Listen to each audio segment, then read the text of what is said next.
흐르는 강물처럼 김민철. 흐르는 강물처럼은 1992년 로버트 레드포드가 연출한 작품이다. 시카고 대학교 영문학과 교수를 지낸 노먼 맥클레인이 1976년 발표한 자전적 소설 흐르는 강물처럼어 리버 런즈 스루 잇을 영화한 것이다. 영화의 제목도 소설의 원제와 같다. 1993년 제65회 아카데미상 촬영상을 수상했고 러닝타임은 124분이다. 흐르는 강물처럼은 노먼 맥클레인 교수의 가족사이며 30대 초반의 나이에 요절한 동생 폴 맥클레인에 대한 추모 작품이기도 하다. 1977년 퓰리처상 후보작에 선정되고 1992년 로버트 레드포드 감독에 의해 영화로 만들어지면서 흐르는 강물처럼은 현대 영문학 소설의 중요한 위치를 차지하게 되었다. 로버트 레드포드 감독은 제작비 1200만 달러를 들여 6600만 달러의 수익을 올려 그런대로 괜찮은 흥행 성적을 거두었다.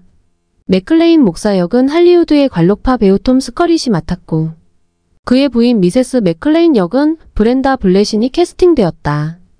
브렌다 블레신은 오만과 편견 2005년 작품에서 베넷과의 수다쟁이자 푼수덩어리 안주인 미세스 베넷 역을 맡았던 연기파 배우다. 영화의 나레이터로 소설의 원작자인 노먼 맥클레인 역은 크레이그 셰퍼, 폴 맥클레인 역은 꽃미남 시절의 브래드 피트가 맡았다. 원작과 영화에서 주인공 노먼의 아내로 나오는 제시 번즈 역은 영국 배우인 에밀리 로이드가 출연했다.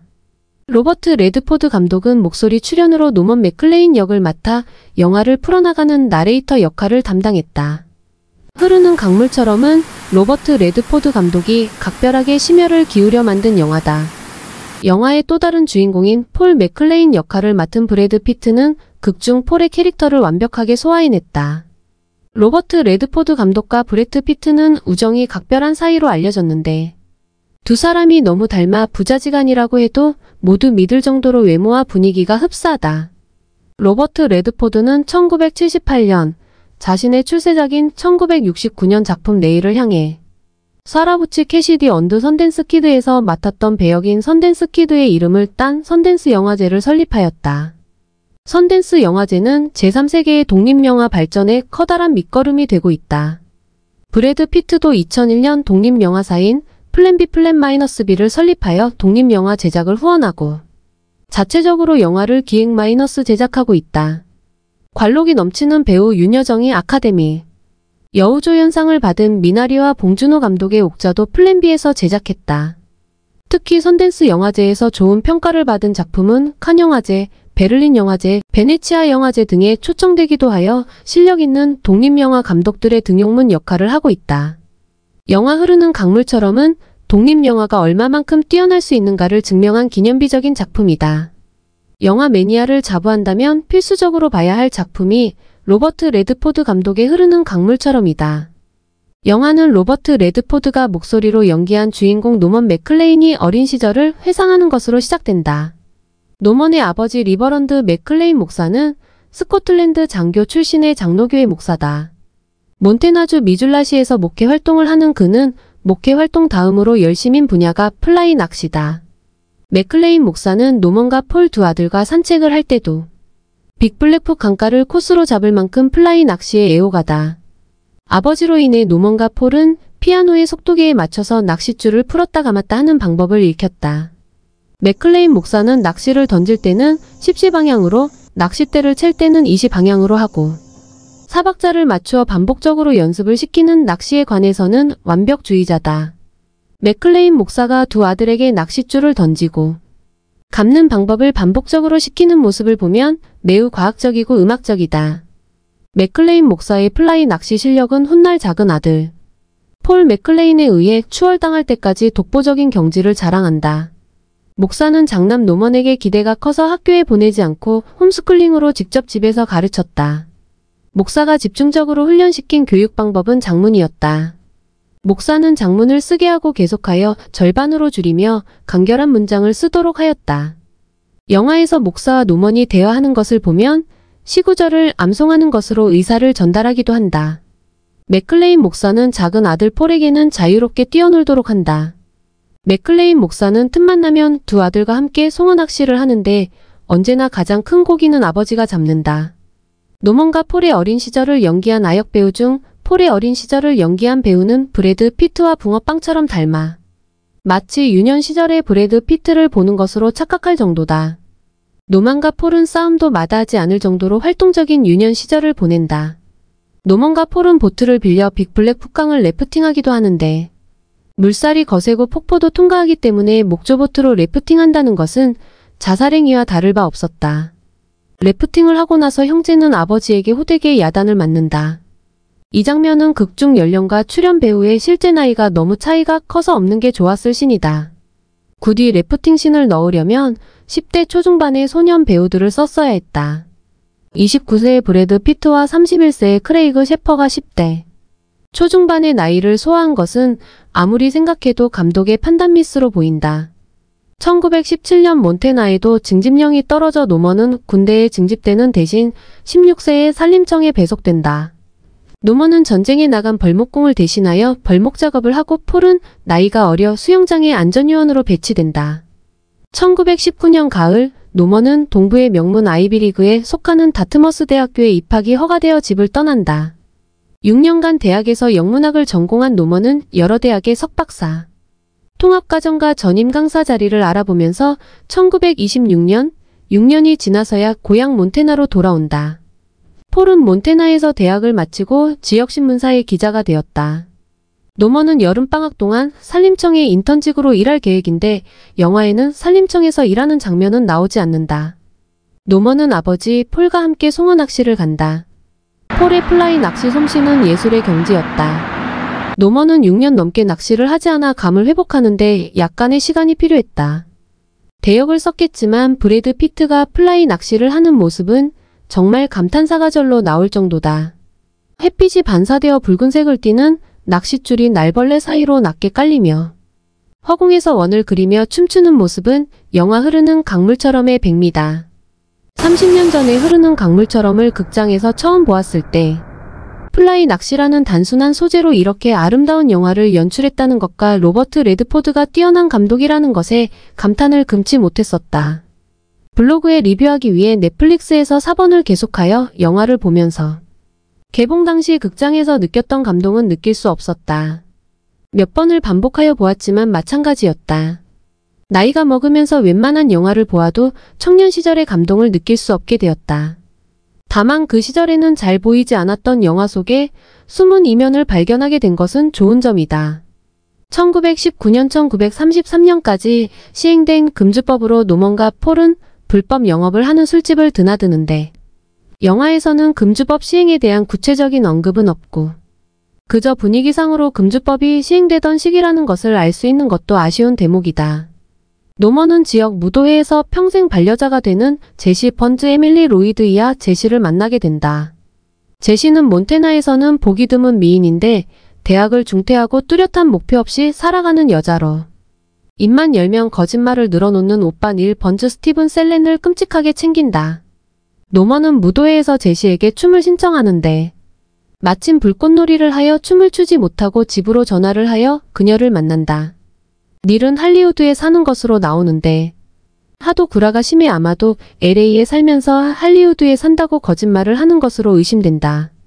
닐은 로이드 수잔 트레일러라는 10년 전 로데오 미녀대회에서 우승한 여자를 숲속의 불법 술집에서 만나 플라이 낚시에 함께 가는데 닐과 로이드의 추태는 영화를 보는 관객이 괴로울 정도다.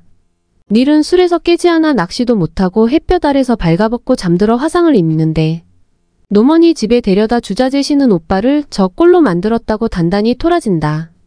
제시는 노먼에게 집에 가달라고 매몰차게 요구한다. 노먼은 닐이 술에 취해 데려다 주기 위해 제시네 자동차를 몰고 왔기 때문에 집까지 바래다 달라고 한다. 제시는 노먼을 태워다 주는 도중에 차가기를 막고 고장을 수리하고 있자 철기를 달려 노먼을 데려다 준다. 캄캄한 열차 터널을 전조등도 켜지 않고 달리는 장면이 아찔하다. 제시를 사이에 두고 폴의 미묘한 심리가 언뜻 드러나는데 아마도 폴이 그녀를 좋아했던 것으로 짐작된다. 제시도 잘생긴 신문기자로 몬테나에서 인기가 높은 폴에게 관심이 있었던 것으로 보인다. 영화에서는 제시가 노먼을 대하는 태도가 조금은 어정쩡한데 시카고 대학교에서 석박사 통합과정에 합격되었고 영문학 전임 강사로 채용하겠다는 통지서가 오자 제시의 마음이 노먼에게로 완전하게 기운다. 이 장면을 보면서 여자의 마음이 참으로 묘하다는 생각이 들었다. 노먼 맥클레인과 제시 번즈는 1931년 결혼하여 제시가 사망한 1968년까지 결혼 생활을 지속했고 슬하의 두 아들을 두었다. 노먼 맥클레인은 아내가 죽고 1990년 사망할 때까지 홀로 살았다.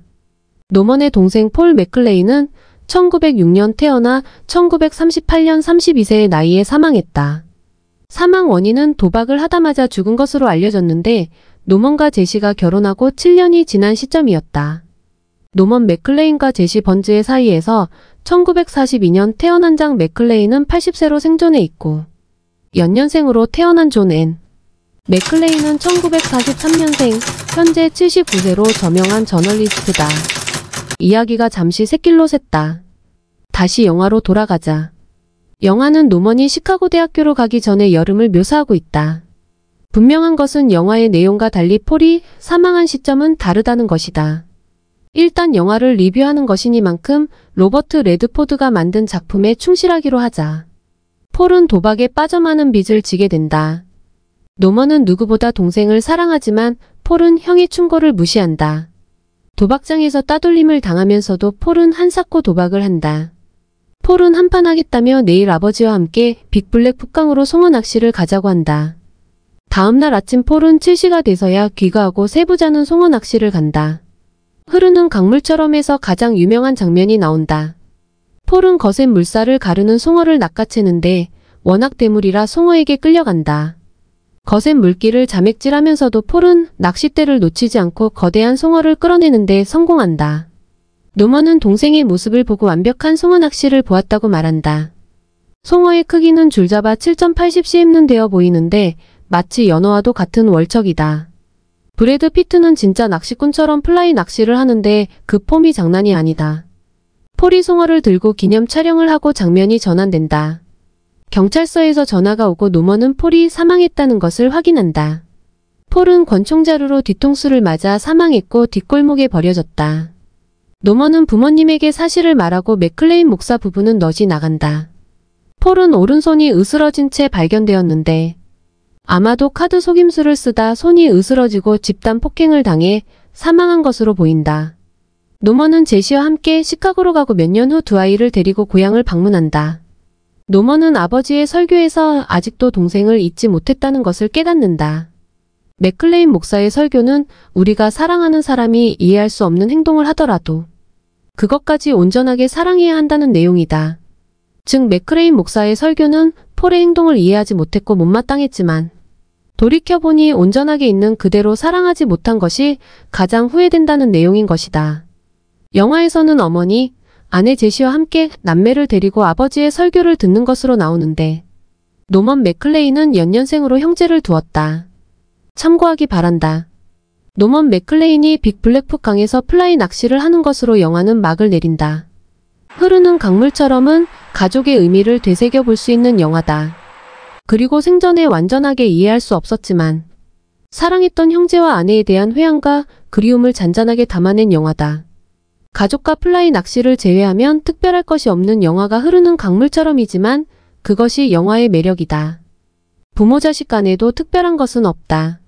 가족이란 흐르는 강물처럼 자연스럽게 갈라지고 다시 합쳐지면서 바위가 나오면 부딪히고 급하게 내달리며 갈등하는 관계와 같다.